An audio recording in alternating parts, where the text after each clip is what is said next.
নমস্কার বন্ধুরা, আমি Sanchita's SS stitching tutorial YouTube চ্যানেলে আপনাদের সবাইকে স্বাগত। কুর্তির ওপরে কুর্তি রেখে কি করে আপনি এই স্যুটটা কাট করবেন তাই আজকে আপনার সাথে শেয়ার করব। কিছুদিন আগে এই কুর্তিটার পুরো কাটিং স্টিচিং এবং এই নেক ডিজাইনটা এবং স্লিভ ডিজাইন আপনাদের সাথে শেয়ার করেছিলাম। আজকে এই সেম মেজারমেন্ট নিয়ে একটা কুর্তি কাট করব। তার জন্য এই কুর্তির ওপর কি করে কুর্তি রেখে কাট করা যায় আর সেটাকে কি করে মেজারমেন্টের সাথে মিলিয়ে নেওয়া যায় সেটাই শেয়ার করব। এখানে একটু ফ্যাব্রিকটা বলে দিই, এটা 2 মিটার ফ্যাব্রিক। আর 2 মিটার ফ্যাব্রিক হলো এই ফ্যাব্রিকের উইথটা কিন্তু অনেকটা কম। এই ফ্যাব্রিকের উইথটা রয়েছে আমার কাছে এই রকম, দেখুন এরকম আমি 4 ফোল্ড করে রেখেছি। আর এই 4 ফোল্ড অবস্থায় এই ফ্যাব্রিকটাকে যখন আমরা মাপছি তখন এটা 16.5 ইঞ্চি হচ্ছে, 16.5, মানে এটা 33 ইঞ্চি এর কিন্তু উইথটা রয়েছে। সাধারণত 35 ইঞ্চি হয় ছোট বহরে, কিন্তু এটা কিন্তু তার থেকেও কম। তাহলে এই ছোটো পান্নার কাপড় দিয়েও আমরা স্লিভ বার করব এবং লং স্লিভ বার করব এবং কুর্তিটাও পারফেক্ট করব। তাহলে কিভাবে করব? প্রথমে আমরা কুর্তিটাকে 2 ফোল্ড অবস্থায় ভালো করে 2 ভাঁজ করে নেব। প্রথমে তো লেন্থ ওয়াইজ ফোল্ড করেছি, এবার উইডথ ওয়াইজ আমরা ফোল্ড করব।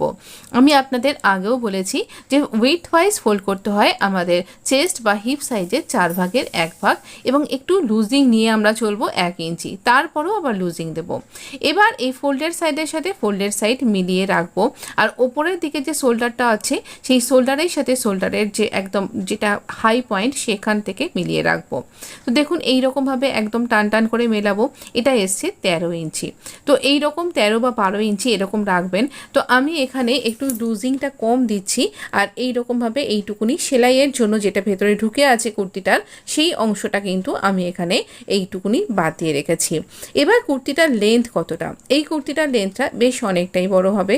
তো আমরা এখানে এই কুর্তিটার লেন্থ নিচ্ছি। আমি এখানে দেখুন এটা রয়েছে 44 ইঞ্চি, এটা অসমান আছে, কাটা যাবে। তো আমরা এখানে 42 ইঞ্চি উইথ লেন্থটা পেয়ে যাব। তো এই 42 ইঞ্চি লেন্থ আমাদের এই কুর্তিটার নতুন কুর্তিটাতে তৈরি হবে। লেন্থটা কিন্তু অনেকটা বড় হবে। তো এবার দেখুন আমরা এখানে এইরকম টান টান করে রেখেছি। এবার মেজারমেন্ট করব কিভাবে। একদম কিন্তু কুর্তিতে এখানে খেয়াল রাখতে হবে সেলাইয়ের মধ্যে 1/2 ইঞ্চি করে ফোল্ড হয়ে গেছে, তাহলে 1/2 ইঞ্চি বাড়িয়ে নিয়ে আমাদের কিন্তু মেজারমেন্টটাও করতে হবে। তো আগে আমরা দাগ বরাবর মার্ক করব, যেখানে যেভাবে আসছে ঠিক সেরকমভাবে। যেমন এখানে আমি 3 ইঞ্চি নেক নিই, এখানে 3.5 ইঞ্চি রয়েছে, তার মানে এখানে 1/2 ইঞ্চি ভেতরে ইনসার্ট হয়ে আছে। তো এখানে এইভাবে আমরা প্রথমে দাগ বরাবর মার্ক করব এবং যেটা প্রপার মার্কিং সেখানেও কিন্তু মার্ক করব। তাহলে 3 ইঞ্চিতে মার্ক করলাম একটা, আর যেটা আমাদের নেকের ওয়েটটা। তো এবার এখানে লেন্থ, এখানে নেকের যে এখানে আগে মেজারমেন্টটা ভালো করে বুঝে নিই। এখানে এই পর্যন্ত আসছে আমাদের শোল্ডারটা, আর এই সেলাইটা এখানে রয়েছে, এখানে আর্ম রাউন্ডের এই সেলাইয়ের পয়েন্টটা এখানে মার্ক করলাম। আর এই যে সাইডেও দাগ বরাবর কিন্তু মার্ক করছি। তো এখানে দাগ বরাবর মার্ক করছি। আমি এই ফ্যাব্রিক কুর্তিটা সরালেই আপনি দাগটা দেখতে পেয়ে যাবেন। এখানে এইরকমভাবে মার্ক করব, পুরোটাই মার্ক করব। যেখানে আমাদের চাক মার্ক রয়েছে সেই চাকটা পর্যন্ত মার্ক করলাম। এখানে ওয়েস্ট লাইনে আরেকটা মার্ক করছি। এখানে আর্ম রাউন্ডের পয়েন্ট সেখানটাতেও আমরা এক্সট্রা করে মার্ক করলাম। তো এই রকমভাবে আমি এখানে আর্ম রাউন্ডটাকে ধরে মার্ক করলাম। এবারে আপনাদের খেয়াল রাখতে হবে যে আমরা যেই মার্কটা করছি এটা কিন্তু প্রপার মার্কিং হচ্ছে কি সেটা একবার আমরা মেপেও দেখে নেব। তো আমরা জানি আমি এখানে যে মেজারমেন্ট নিয়ে করছি সেই মেজারমেন্টটা জানি, আপনিও আপনার মেজারমেন্টটা জানেন। তো এখানে একবার মিলিয়ে দেখব। তো এখানে আমি 1/2 ইঞ্চি ড্রপ দেব। এখানে দেখুন আমি সবসময়তেই 1/2 ইঞ্চি ড্রপ দিই। এবারে আর্ম রাউন্ডটা কোথায় আসছে? আর্ম রাউন্ড কিন্তু এখানে ঠিকঠাক মেলেনি, 1/2 ইঞ্চি এক্সট্রা উপর দিকে রয়ে গেছে, মানে কম এসছে। তো আমি এখানে 1/2 ইঞ্চি নিচ্ছি, এখানে মার্ক করলাম শোল্ডারের জন্য। আর এই 1/2 ইঞ্চির সাথে 1/2 ইঞ্চিটাকে এইভাবে মিলিয়ে দেব। দেবার পরে মানে নেকের উইথের সাথে 1/2 ইঞ্চির পয়েন্টটা মিলিয়ে দেবো শোল্ডার স্লোপ। তো 8 ইঞ্চি আমার তো আর্ম রাউন্ডটা। তো এখানে দেখুন 1 সুতো কম এখানে ঢুকে গেছে, মানে 1/2-এরও কম এখানে সেলাইয়ের জন্য মার্জিনটাই ঢুকে গেছে। এখান থেকে তাহলে 8 ইঞ্চি আমার আর্ম রাউন্ডটা সেখানে মার্ক করতে হবে। তো 8 ইঞ্চি আর্ম রাউন্ড 1/2 ইঞ্চি ধরে আমি এখানে আরও 1/2 ইঞ্চি ধরবো, ধরে এখানে এভাবে মার্ক করব। এবার এখানে আমরা চেস্টের মার্ক করি, চেস্টের 4 ভাগের 1 ভাগ, তার সাথে লুজিং এইভাবে মার্ক করে থাকি। তো সেইটা এখানে মার্ক করে দেখবো যে প্রপার এলো। তো আমরা দুভাবেই মার্ক করা শিখছি, একদম পুরোটা এভাবে নয়, তার সাথে আমরা দেখে দেখে নেব যে ঠিকঠাক মেজারমেন্ট আসছে কিনা। তো এই রকমভাবে মেজারমেন্ট করলাম। আর এখানে যে আমরাউন্ডটা দিয়েছি সেটা কিন্তু আমাদের ব্যাক আমরাউন্ড না, সেটা কিন্তু আমাদের ফ্রন্টের খানিকটা অংশ ঢুকে আছে। তাই এখানে এরকমভাবে সোজা দাগ দিয়ে দেখি তো 1.5 ইঞ্চি কর্নার আসছে তো, হ্যাঁ 1.5 ইঞ্চি কর্নার তো মিলে গেছে। তাহলে দেখুন 1.5 ইঞ্চির কর্নারটা মিলে গেছে। যদি অসুবিধা হয় একটু জুম করে নিন কিন্তু। আর এইখানে দেখুন আমরাউন্ডটা দিলাম। এবারে মিডলে 0.75 ইঞ্চ মার্ক করলাম যেমন দিয়ে থাকি। আর এবার এখানে ফ্রন্টের ডেপটা দিয়ে নেব। তো ফ্রন্টের ডেপটাও ঠিক করে আসেনি, আর আমাদের যে মার্কিংটাও সেটাও ঠিক করে আসেনি, তাই সেলাইয়ের মধ্যে এই অংশটা ঢুকেছিল। তো এইভাবে আমরা আমরাউন্ডটা পারফেক্ট দিয়ে নিলাম। কিন্তু আমাদের এই যে এবার এখানে শোল্ডার স্লোপের সাথে মিলিয়ে নিলাম। এবার যে সাইডের অংশটা সেখানে দেখুন আমাদের এই 15 ইঞ্চিতে ওয়েস্ট লেন্থ, সেটা কিন্তু ঠিকঠাক আমরা মার্ক করতে পেরেছি। এবারে আমরা এখানে 2 ইঞ্চি ফুল বাস্টের জন্য মার্ক করব। এটা কিন্তু সোজা নামবে। আর তারপরে দেখুন আমরা এখানে কিছুটা লুজিংয়ের জন্য আমরা রাখবো। তো এখানে আমাদের ওয়েস্টের 4/1 তার সাথে লুজিং, কিন্তু আমরা এখানে যেহেতু ফ্যাব্রিকটা কম আমি এখানে 1 ইঞ্চি লুজিং রাখছি। আপনি ইচ্ছা করলে 1.5 ইঞ্চি মতনও রাখতে পারেন। তো এখানে যেহেতু স্লিভটাও আমাদের বার করতে হবে, আর 22 ইঞ্চিতে আমি রাখছি আমাদের হিপ লেন্থটা, হিপেরও 4/1 তার সাথে 1 ইঞ্চি মতন আমি এখানে লুজিংয়ের জন্য রাখছি। তো এই রকমভাবে আমরা মেজারমেন্ট করেছি। 12 ইঞ্চির আমার লুজিং পয়েন্ট হচ্ছে, আর এখানটাতে 11 ইঞ্চি এক্সট্রা যে আমাদের ফিটিংসের মার্কিংটা। তো এইভাবে আমরা এখানে মার্ক করে নিলাম। তাহলে এবার আমরা কাটিংটা করতে পারবো। তো আমরা সবসময় ব্যাক আমরাউন্ড থেকেই কাটিংটা করে থাকি, এক্ষেত্রেও আমরা ব্যাক আমরাউন্ড থেকেই কাটিংটা করব। এইভাবে এখানটা কাট করলাম।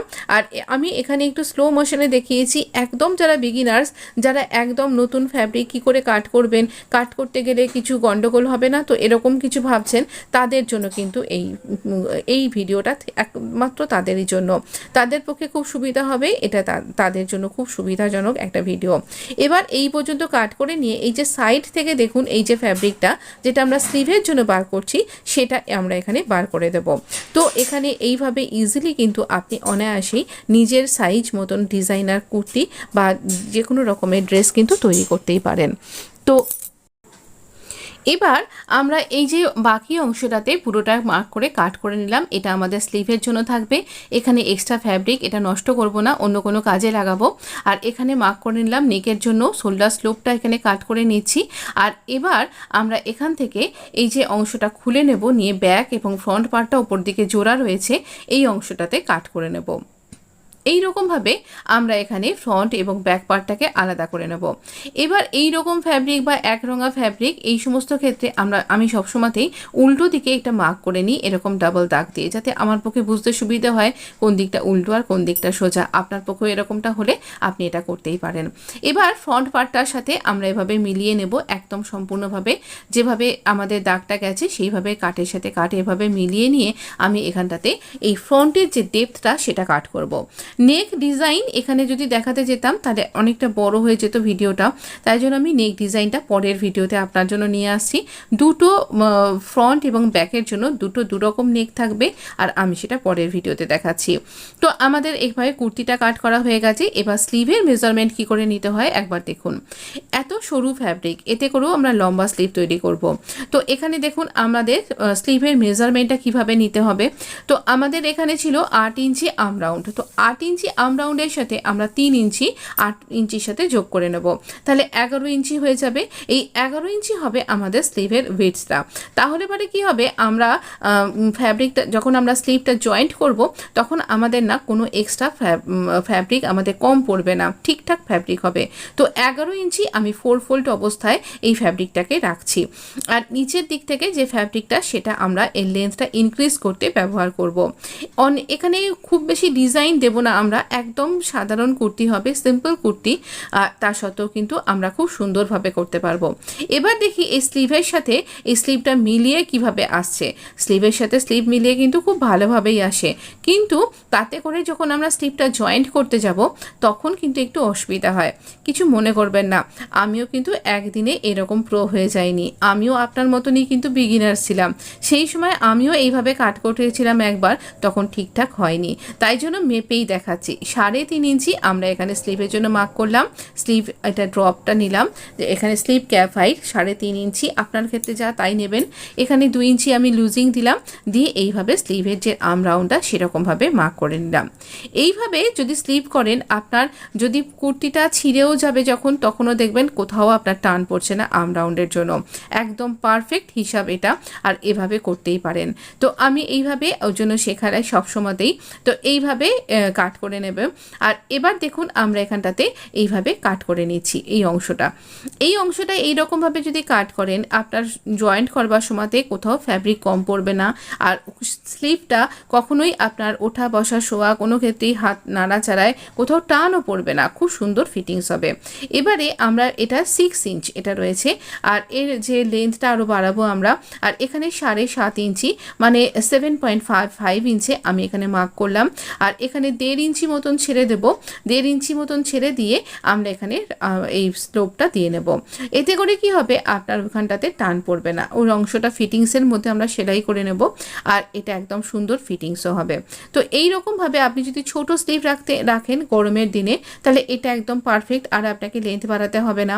কিন্তু আমি একটু লেন্থটা বাড়াবো, লেন্থটা বাড়ালে পারে দেখতে খুব সুন্দর লাগে, সোভার লাগে, আর গরমের দিনে আমার মনে হয় স্কিনে ট্যানও পড়ে না। তো এই রকমভাবে আমি এখানে ডাবল দাগ দিয়ে নিলাম এখানেও, আর দুটো উল্টো দিক ভেতর দিকে আছে, আমি এইভাবে ও দুটো পোর্শনকে উপরে ধরে এইভাবে স্লিভ ফ্রন্টের ডেপথটা কাট করে নিলাম। এবার দেখুন আমাদের এখানে যে এই অংশটা কিভাবে বাড়াবো। এই অংশটা মোটামুটি এই বটমের থেকে একটু বেশি, তো আমরা একে বটমে সোজাসুজি নেব। খুব সিম্পল স্লিভ ডিজাইন দেবো, তো এই রকম সোজাসুজি নিচ্ছি, নিয়ে এই রকমভাবে আমি একদম বটমের সাথে সমান মাপ করে এভাবে নিচ্ছি, নিয়ে এখানে এক্সট্রা যে ফ্যাব্রিক সেটাকে কাট করে নেব। এই ফ্যাব্রিকটা আমাদের পরবর্তী ডিজাইনটা তৈরি করতে, নেক তৈরি করতে কাজে লাগবে, এটা নষ্ট করব না। আর এখানে আমরা এটা চাপিয়ে নিয়ে সেলাই করব। আর এবার এখানে একটা শেপ দিয়ে নিই হালকা করে। তো এই রকম হালকা করে একটা শেপ দিতে পারেন, যতটা আপনার বটম রাখছেন সেই হিসাবে। আমি বটমটা একটু ঢিলাঢালা রেখেছি, গরমের দিনে একটু ঢিলাঢালা পোশাক পরলে বেশি আরামদায়ক লাগে। আর এখানে এই রকমভাবে এখানটা মার্ক করলাম, আর এখানটা খুব হালকা করে আমরা এখানে স্লোপটা দিয়ে নেব। দেখুন এই রকমভাবে, ঠিক যেরকমভাবে রয়েছে আমি একটু মার্জিন রেখে এইভাবে দিচ্ছি। পরের ভিডিওতে পুরো স্টিচিং ভিডিওটা দেখাবো। ভালো লাগলে লাইক শেয়ার সাবস্ক্রাইব করে পাশে থাকবেন। ধন্যবাদ।